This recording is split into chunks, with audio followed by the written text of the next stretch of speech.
Around the world tonight, new details about the historic summit on U.S. soil, where President Donald Trump and Russian President Vladimir Putin are set to meet in just 3 days. Ukrainian President Volodymyr Zelensky spoke with Trump and European leaders today and says for the first time they're getting signals from Russia about some type of ceasefire. ABC's Melissa Adan has the story.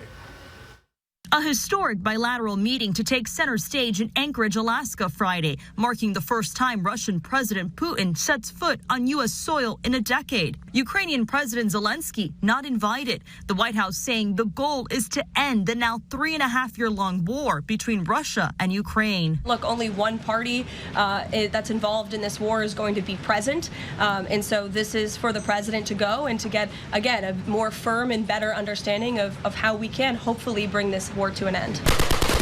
Overnight, Russia kept up its drone and missile attack on Ukraine. Ukraine responded.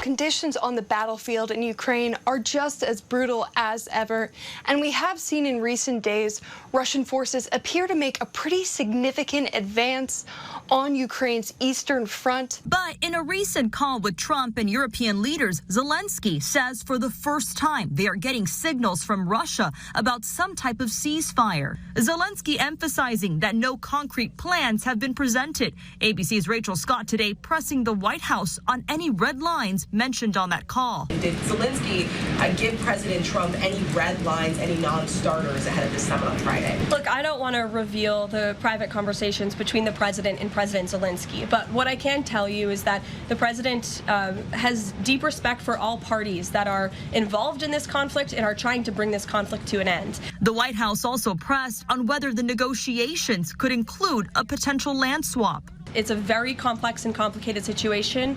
As for the details of the plans that have been kind of tossed back and forth, I won't get into those. Two U.S. officials confirming to ABC News President Trump and Vice President J.D. Vance will take part in a virtual meeting tomorrow with President Zelensky and European allies. Melissa Adan, ABC News, Los Angeles.